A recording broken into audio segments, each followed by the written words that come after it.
Hi guys, welcome at the second training of solving the issues in marriage. Last week we spoke about problems and issues that we see in worldly marriages, a lot of divorces, a lot of problems, a lot of issues, and we have that same issue also inside the church nowadays. And after we are born again, we saw last week that it is important also to change the patterns of this world. Like Jesus prayed, Father, let your kingdom come on earth as it is in heaven. Very important to have it. And Romans 12 says, do not be conformed to the patterns of the world, but be reformed by the renewal of your mind. And it's very important that we get that in our life, that system. So we're talking about changing the patterns now. We're changing the patterns in marriage. And this course is going to be about communication between husband and wife. The most important thing that we need to talk about is the one organ that's actually the gateway to hell.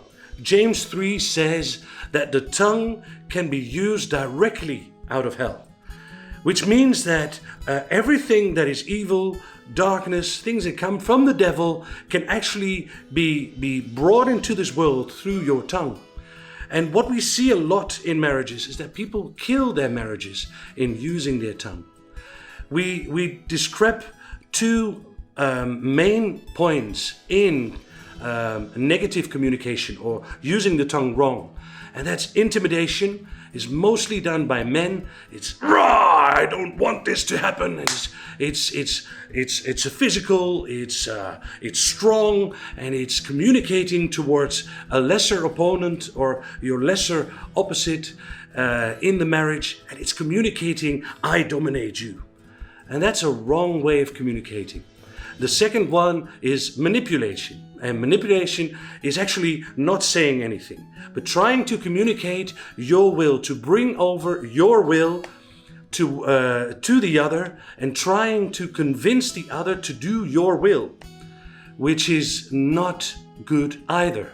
Both are rooted in sorcery. And sorcery is basically trying to take control of another person. That's not how God meant it, and God wants to do it the right way. The one thing that we see is that we raise our voice to get what we want. We want to use our dominating posture to just get what we want. The goal is not to serve the other, not to give to one another, but actually to get what you want. And that's not what marriage is all about. But I'll explain that later on. The second way of communicating is degrading or humiliating your spouse. And that is actually betraying the most important thing that husband and wife have together. Since the beginning of creation, Adam and Eve were naked towards one another. And that was physical. But if you look at the essence of marriage, a husband and wife are naked in everything. A wife can see everything of her husband, and a husband can see everything of his wife. And when you reveal that to others, or when you degrade or humiliate one another, you break that shame zone. You break that trust. That's very, very awful way of communicating. Also, one of the ways is trying to win an argument. The next point is to win that argument, not listening to one another. It's very important to understand that we are not here together to win that argument, but you're here together to find a compromise together. You're not better than the other person. And this is something that in the demonic world, it's trying to dominate, to get your will towards one another. And in this case, it is actually to win that argument, actually placing the other one below yourself. And that should be avoided in any case. Also, the self-pity game. A lot of people, if they can't win the argument, they go like, oh, they feel sad about themselves, and they walk around, or they make it very clear that something is wrong. The self-pity game needs to be moved aside. And it's very dangerous, because at that moment we also try to convince the other person to do exactly what you want to do. We know of an example of a lady that every time when she was asked, what are we going to do together? she wanted to go to the beach, to the beach, and the rest of the family wanted to go to the forest, that we see that once the rest of the family says, yeah, let's go to the forest, and she doesn't get what she wants, she started having headaches. Oh, sorry, I just got pain in my head. I don't know how to handle this. Becoming sad, becoming self-pity. And we see that the whole family adjust their expectations. Basically says, oh, if mother wants to go there, we just want to be together. Let's all pretend we want to go to the beach. And that's a difficult kind of manipulation. So it's very important that we need to deal with that one too. The next one, last one for this sheet, is keeping a checklist of all mistakes. Some people really know exactly what mistakes the other person has done. Yes, I know what you did in 1999. Yes, I know what you did in 2004 on the 17th of October. I still remember that. We don't keep checklists on the people that we love. It's the same as what God says. If you forgive somebody, you forgive it and you throw it in the deepest sea. You don't think about it anymore. Where does it go wrong? Well, the first point is very important. We need to understand that where the tongue comes from, the gate of hell, the owner of the hell, or the one who dominates in hell, or the ruler of hell, is the devil. And we need to understand that the devil wants to ruin every marriage, every situation. It wants to kill it and wants to really break it down. He doesn't like it when marriages are happy and doing well. So we need to understand that it's a spiritual war game. Because the enemy knows that it's God's plan, he also knows that he needs to destroy it. And we need to stick to God's plan. Very important. The second point I would like to talk about is that husband and wives need to understand that they are different. It's God's plan that they are different. They have different ideas, different thoughts, different minds. As we said, some guys are in their head like a cupboard. They have specific drawers, and you can open the drawer, and inside that drawer you have a specific item. They can think about their new computer or their new car. They can think about sex, and they can think about nothing. This is something guys can do. But with women it works differently. Women can't do that. Women think they say it's like a bowl of spaghetti in their head. Everything is connected. I don't know how that works. I'm a man, but I do know that it's some kind of works. And we need to understand that women are different and men are different. And when we understand that, we can also look at each other and we can expect different things. So if for instance, a woman tells a man, I have a problem and this and this and this happened, I'm not happy and blah, blah, blah. And then the guy normally, if he was a guy, would say, okay, what did you do? Try to solve it and give you the solutions for it. But what the guy could really do, what she actually tells him to do, is please give me a hug. I know how to solve it. I just had a rough day and I just want to have a hug. Something like that. And it's important to understand that there are differences and how to handle that. The third point is husbands and wives are not really listening to one another. If you don't listen to one another, if you don't take time for one another, you don't understand what is going on. What we see often is that husbands and wives are talking before they are thinking. So somebody is mentioning something and you already have the answer. You already have replied because you think what the other person would say. And actually you rob that person of the attention that that person needs, your husband or your wife, your spouse. Also, spouses like to speak about what they want for themselves. So they start to create their own kingdoms. The guy only wants to talk about motorcycles, and the woman only wants to talk about babies and raising up babies, or the other way around, doesn't matter. What you do is that you start talking to one another, but you're not listening anymore. You're actually listening with only your glasses, and you're listening with your specific hearing aid. You can only hear what you want to hear, and that creates a lot of problems. The fourth point is that husbands and wives don't understand what the essence is of marriage. The essence of marriage is giving. As I told Maybe the other day, Lionel and Marion are a very good example to us. Even when they were around 80 years old. And we were surprised. We saw like two turtle doves, two young people adoring one another. And when we looked at them, we thought that is how we want to become old.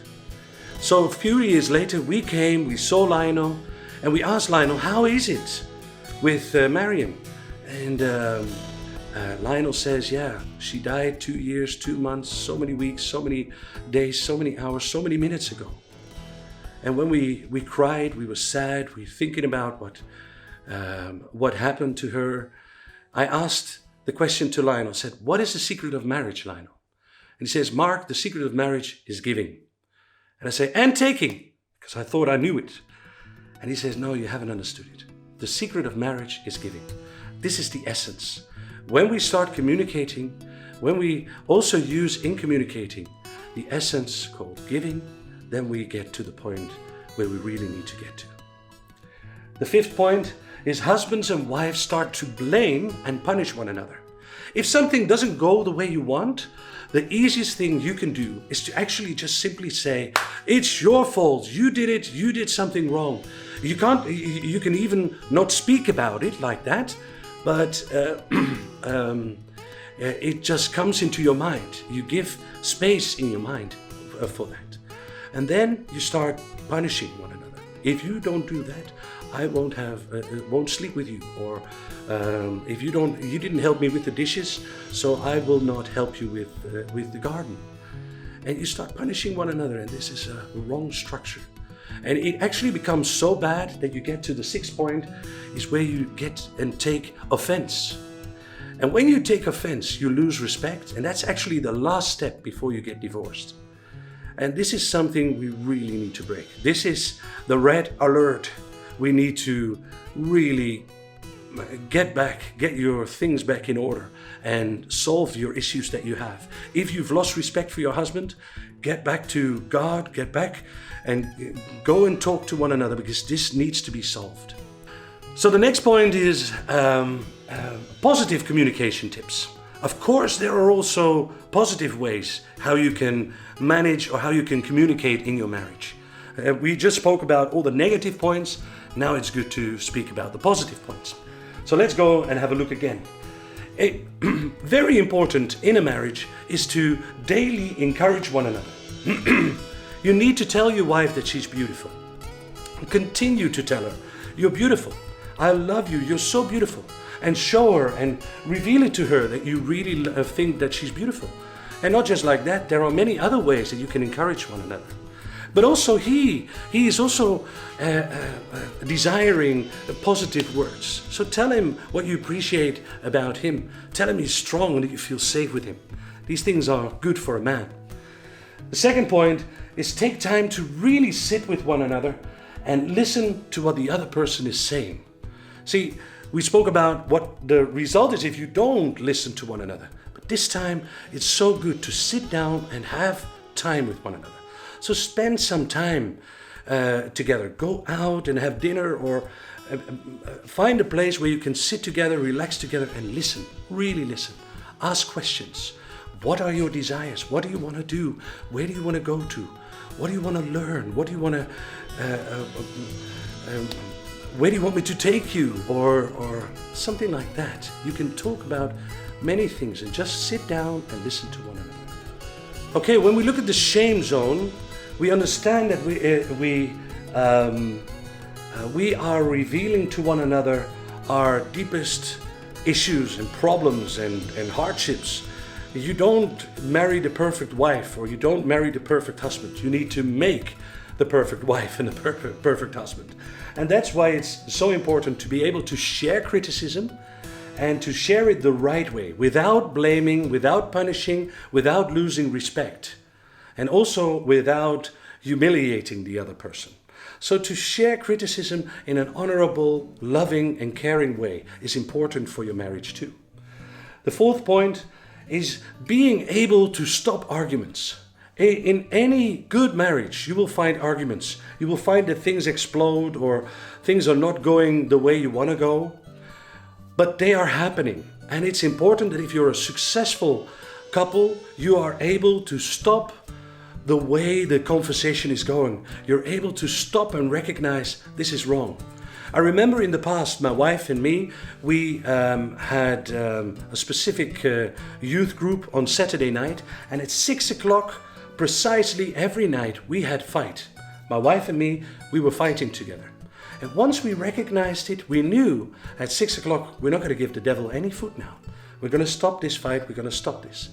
And this has helped us to really overcome our issues that we had. So that's very important. And the last one, don't use superlatives and tell what they feel instead of what they see as the truth. So if you say you are never there, then the guy or your spouse will think, wait a second, but I was there 3 days ago. You're saying you want to say something different, but because you use superlatives, you're actually lying. You're not telling the truth.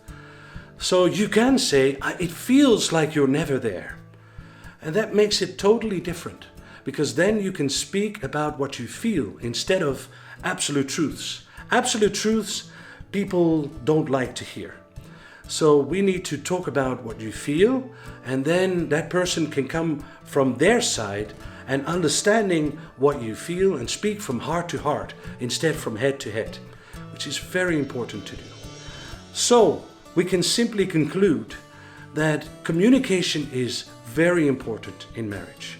We know that when we look at communication, it is the key, the basic, the foundation of marriage. When you can speak well, when you can talk to each other well, when you understand each other well, then it's actually like a turbo engine on your back to get your marriage on the way to find the secret of marriage.